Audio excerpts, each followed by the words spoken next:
So to begin with, you see the major theme of our G20 is one earth, one family, one future. Now this is so true for climate, for example. All the challenges that we face today, sustainable development challenge, this is totally a global challenge, which is why G20 is so important. Because there is no nation, there is no society which can address the problem of climate change on their own, because what happens, the global emissions, they determine our future and our fate and our livelihood and our jobs and the opportunities which would be there. So this is why G20 is so important, and that we have to work together as a global force to address these problems of climate change and sustainable development. Now energy or clean energy is a very important part of sustainable future, sustainable development and climate change. So what we need right now is clean energy for the greener future, which is the theme of this today's conference of S20. Cleaner energy for greener future. Now, so to have cleaner energy, there are many things which are happening around the world, but there are also a lot of new things which are happening around the world which give us hope for the future. And they create new opportunities for businesses, for society, for jobs, for everything else. So these three themes of the clean energy that were considered in this conference, in this event. The first one is green hydrogen. So that is really the future of all clean energies, green hydrogen. What it means is that without burning coal, without using any petrol, diesel, all of these things, we generate hydrogen, for example, from water. By electrolysis or splitting of water, we generate hydrogen. And the energy used for splitting water may be solar energy, maybe wind energy, maybe hydel energy. So all of these renewable, sustainable forms of energy. So hydrogen, that is one very big area in which there is work around the globe. And there is a hydrogen mission in Delhi, which will be, taking this forward in India. The second theme of clean energy is energy from oceans. Oceans, there are so many things we get from oceans. And there is such a big coastline in India to get energy from there. Not just materials, not just food, but also energy. So that can come as a geothermal, thermal energy, because there is temperature difference across the different layers of ocean. Also, the wave energy, the tidal energy, and so on. And the third theme, which was discussed today, is related to energy storage. Energy storage is the most important challenge in renewable clean energy, because as you get more energy from sun, as you get more energy from wind, it is not constant. So night time, you don't get as much energy. When the wind is blowing, you get more energy. Otherwise, you don't get energy. So night time, you may not get solar energy, for example. So if you want to balance the grid, if you want to supply energy constantly, you also need to store the energy when it is being generated. So imagine you cannot do it by all these existing batteries. That would take, the whole universe will be filled up with batteries before you provide such a big backup of the energy.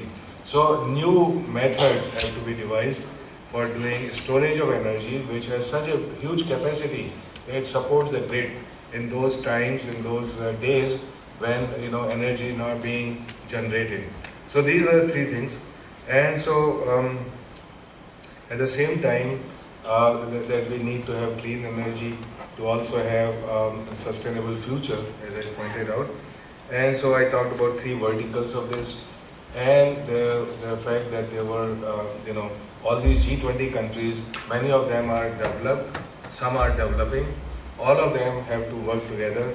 So this particular meeting, as well as other activities which will go on now until the end of November in India, because India's presidency of G20 will go to Brazil on December 1st. So until then, we would be working on these themes, producing reports, also policy papers, and also action map on what needs to be done with cooperation of all the G20 countries to make it possible to realize the potential, to realize our objectives and goals in this area. So that is a very brief introduction to the event here. I may also say that each one of these participants who came here from abroad and from India, various corners of it, they have been so impressed with Agartala and with Tripura. For many of them, it is the first time that they have come here, but I am sure that this is not the last time they have come here, nor is it the last time they will be talking about it. So every single person they know in life, they are going to narrate their experiences, the wonderful experiences that they carry back of Agartala and Tripura and its people and its, the government that made all these events possible, and its, culture, its handicrafts.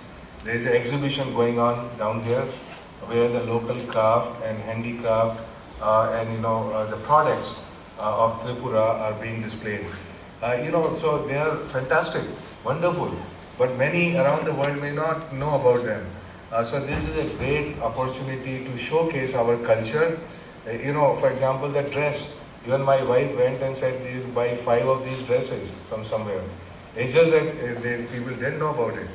But once they see it, I have no doubt that they would be so extraordinarily impacted and interested and feel kinship with these products and this culture. So it serves a dual role, in terms of science, in terms of our future sustainability aspects and energy, and many things were debated which are of local, importance to Tripura. So, having energy needs of the state, even small villages, small standalone houses, how do we actually, provide energy to all of these isolated villages, households in a distributed manner. So all of these, from global to local, which is called local. So we must think globally, we must act locally on that, and so we combine global and local, is called glocal, GLOCAL. And so this conference like this, it provides this opportunity for us to be local, to be work together with the global community for the best technology, science solutions, and then implement them here, and with the state government and also the central government working together. Whole lot of those things are totally possible. They are happening and they will continue to happen, even with greater speed and greater scale. And science and technology are the pillars on which our future development totally ride. So I conclude here, and I give to Professor Ajay Sood, as I said, Principal Scientific Advisor to the Government of India, to give his views about the conference.